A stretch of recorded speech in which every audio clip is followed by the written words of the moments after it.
में ऐसी परिस्थितियां आएंगी कि आपको लगेगा कि कहीं से कुछ भी जुगाड़ लग जाता तो बहुत अच्छा होता। फिल्म में आपको एक घटना याद होगी, जो मिनिस्टर साहब ने बुलाया था पैसे के, याद होगी? फिल्म में जितना मिनिस्टर साहब ने अच्छी एक्टिंग की थी उतना तो फिल्म में दिखाया नहीं। मिनिस्टर साहब बोले कि आ जाना, पैसे की जरूरत होगी, आ जाना। हम गए पिताजी के साथ, वैसे ही जनता दरबार लगा हुआ है, पॉलिटिकल बातें चल रही है, बोल रहे हैं मिनिस्टर साहब कि ठीक है मदद करेंगे, सबको आगे बढ़ाते चल जाए। जाति की बात, किस पार्टी को, किस कैंडिडेट को वोट कितना दिया जाए, कितना टिकट दिया जाए, चल रही बात। मुझे बुलाया कि बैठिए, क्या बात है आपके सर, आप भूल गए, आप बोले थे पैसे के लिए आपने बुलाया था। एकदम फिल्मी अंदाज में बोला उन्होंने, बुलाया था। मैं उस हर नौजवान को बुलाता हूँ जो देश के लिए अच्छा काम करता है, जो प्रदेश के लिए अच्छा काम करता है। तूने भी अच्छा काम किया, आपको बुला लिया, बैठ जी। मुझे लगा कि ये नेताजी तो भाई पैसा का बात ही नहीं किया, बड़ा चालाक आदमी है। फिर लगा पिताजी बोले कि भाई कान में हो सके बड़े आदमी है, भूल गए हो, तुम इनको अच्छे से समझाओ। तुम तो बोले खाली कि बुलाया, कान में बोले। फिर हम कहे प्रणाम सर। बोले अब क्या हुआ? हम कि सर ऐसा है कि आपने बोला था पैसे के चक्कर में। बोला था पैसे के चक्कर में, पैसे के चक्कर में मत पड़ना। अच्छे अच्छे के लोगों को पैसे के चक्कर में बर्बाद होते देखा है। बड़े बड़े पॉलिटिशियन, IAS IPS जेल चले जाते हैं पैसे के चक्कर में। महात्मा गांधी पैसे के चक्कर में रहते थे, गौतम बुद्ध पैसे के चक्कर में रहते थे। पैसा के चक्कर में मत पड़ो, बैठो। हम कहते भाई ये तो एकदम फिल्म की तरह। जब फिल्म की कहानी लिखी जा रही थी, उस पर रिसर्च हो रहा था, तो हमारे डायरेक्टर थे विकास बहल जी या संजीव दत्ता स्क्रिप्ट राइटर, वो लोग बोलते थे कि भाई ये सब तो आपको फिल्म दिखाएंगे तो हम इसको फिक्शन समझेंगे। ऐसा आपका जीवन में कई घटनाएं हैं कि सब पूछे लगे कि झूठ हो रहा है, लेकिन वाह क्या बात है, आपको तो ऑलरेडी कहानी फिल्म की। तब फिर तीसरी दफा हम लोग निराश होकर निकल रहे थे। पिताजी कहे बेटा एक बार और ट्राई लो, साफ बोलो इनको कि विदेश जाना है। हम बोले सर प्रणाम, मुझे विदेश जाना। कहाँ जाना है? हम सर इंग्लैंड जाना है, कैम्ब्रिज जाना। ओ इंग्लैंड जाओ, अमेरिका जाओ, जापान और जर्मनी भी जाओ, अच्छा अच्छा काम करो, लेकिन इस मिट्टी को जहां बिहार में तुम जन्मे हो कभी नहीं बोलना। इसी मिट्टी पर महावीर को कर्मभूमि रही है, गौतम बुद्ध को ज्ञान प्राप्त हुआ है, वापस यहाँ आके गिव बैक टू सोसाइटी करना जाओ। है फिल्म में इसी कारण दिखाया गया, लेकिन क्लाइमेक्स फिल्म में नहीं दिखाया गया। फिल्म की अपनी एक छोटी सी उम्र होती है, टाइम होता है, उसी में दिखाया जाता है। फिर इसके बाद जो फिल्म में नहीं दिखाया गया वो पार्ट बता रहे हैं। हम पिताजी के साथ गए, बाहर गए, सड़क के उस तरफ चाय बिक रही थी, मंत्री जी के क्वार्टर के ठीक अपोजिट ठेले पर चाय बिक रही थी। हम पिता पुत्र चाय पी रहे थे। चाय वाला पिताजी से पूछा कि बेटा नौकरी मांगने गए थे क्या?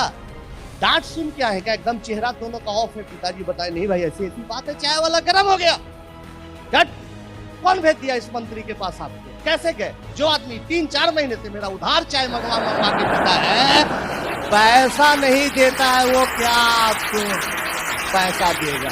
तो दोस्तों ये देश में बदलाव उसी वक्त आएगा जब आप लोग अच्छा व्यापार करेंगे। इस देश में बदलाव उसी समय आएगा जब आप लोग कोई नया इनोवेशन करेंगे। देश आपके सहारे है, राजनीतिज्ञों के सहारे नहीं है। इसको आप हमेशा नोट करिए।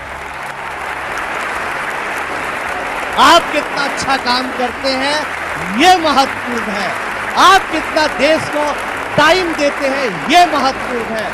इसलिए आप इसको करिए, बहुत अच्छा है। बहुत बहुत धन्यवाद। बैठिए।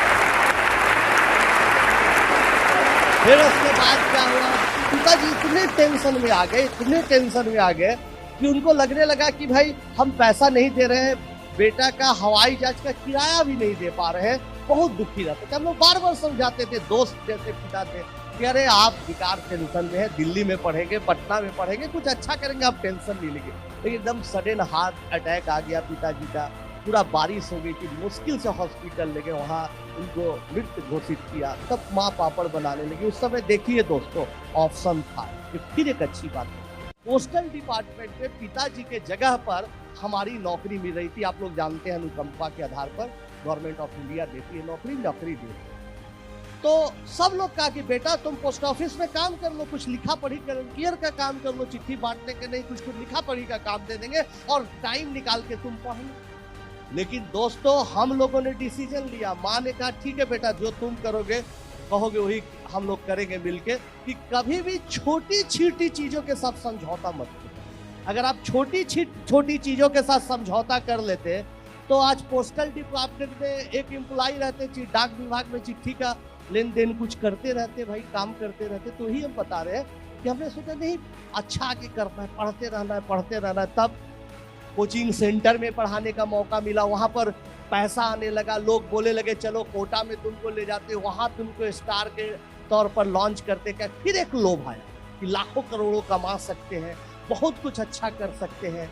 लेकिन दोस्तों फिर वहां पर हमने अपने आप को कंट्रोल किया कि नहीं, जो गरीब बच्चे जो फिल्म में देखा, जो बच्चों को दिखा, वैसे बच्चों को देख के लगा कि अभी छोटी छोटी चीजों का त्याग करिए और अपने मिशन पर लगे रहिए। हमारे जैसे लाखों करोड़ों इस देश में बच्चे हैं, नौजवान हैं जो पैसे के अभाव में नहीं पड़ रहे, उनके लिए काम करिए। तब सुपर 30 चलने लगा। मेरा भाई प्रणव है जो फिल्म में देखे थे, वो साथ देने लगा, पढ़ाई चलने लगी।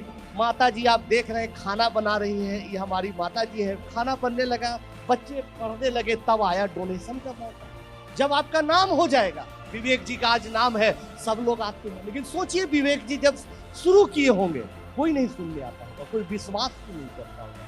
तो कठिनाई उसी समय होती है दोस्तों कि जब आप कोई व्यापार शुरू करिएगा, जब आपका छोटा सा पूंजी, छोटी सी पूंजी से आप काम करिएगा, आप पर जनता यकीन नहीं करेगी, ग्राहक यकीन नहीं करेगा, यकीन बनाना पड़ता है। लेकिन जब रिजल्ट आने लगा, अच्छा होने लगा, तो सब लोग डोनेशन के लिए बोलने लगे। हर आदमी बोला, हर लगभग स्टेट के सीएम बोले, आपके हमारे माननीय मुख्यमंत्री नीतीश जी कई बार डोनेशन के लिए बोला, मनमोहन सिंह जी बोले, मोदी जी बोले, अंबानी जी बोला, महेंद्रा जी बोला। लेकिन दोस्तों फिर हमने समझौता नहीं किया। आज तक हमने 1 रुपया किसी से कोई कहीं जाके कुछ बोलते हैं, कहीं जाके कुछ पढ़ाते हैं, 2 पैसा आता है, इसी से हमारा परिवार और सुपर 30 के 300 बच्चों का भोजन भात चलता है। 1 पैसा नहीं। आप ईमानदारी के साथ बर्गर पिज्जा वाला फंडा के साथ, मकान बेचने वाला फंडा के साथ प्रोजेक्ट बना के अपना काम करिएगा, निश्चित तौर पर चलेगा। लेकिन जिंदगी इतनी आसान नहीं है। जो सबसे हिंदी पट्टी क्षेत्र में है, आपके साउथ में कम है, महाराष्ट्र में कम है, लेकिन हिंदी पट्टी क्षेत्र में है कि जलने वालों की संख्या बहुत ज्यादा है। इस बात से वो ज्यादा दुखी है कि भाई आपका बिजनेस क्यों फल फूल रहा है, उनका क्या कष्ट है मतलब नहीं है। तो बहुत सारे कोचिंग माफिया लग गए पीछे हमारे, भाई पटना कोचिंग एसोसिएशन का मेंबर बन जाओ, चंदा दे दो, इधर तुम ज्यादा फीस लेके पढ़ाओ, ये सुपर 30 का साधु बनने का नाटक छोड़ो। क्या क्या चला फिल्म में, तो आपने एक अटैक देखा, फिर वैसे वैसे 4-5 अटैक हम पर हुए।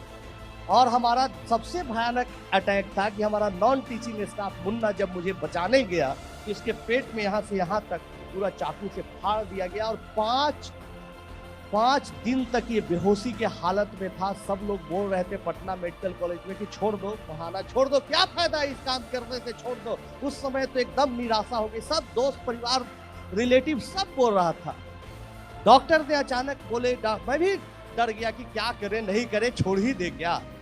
डॉक्टर ने बोला कि भाई इसको ऑपरेट करना पड़ेगा, बचाना मुश्किल है, हमको कम से कम 5-6 बोतल खून चाहिए। हम बोले खून, मेरे 300 बच्चों हॉस्पिटल में खड़ा था, बोला सर पहले मेरा ब्लड ग्रुप टेस्ट करिए, पहले मेरा ब्लड ग्रुप। तब लगा चाहे कितनी भी कठिनाई हो, कितना भी हमला हो, लेकिन मुझे इन बच्चों के लिए ही काम करना है। तो समस्या आपके पास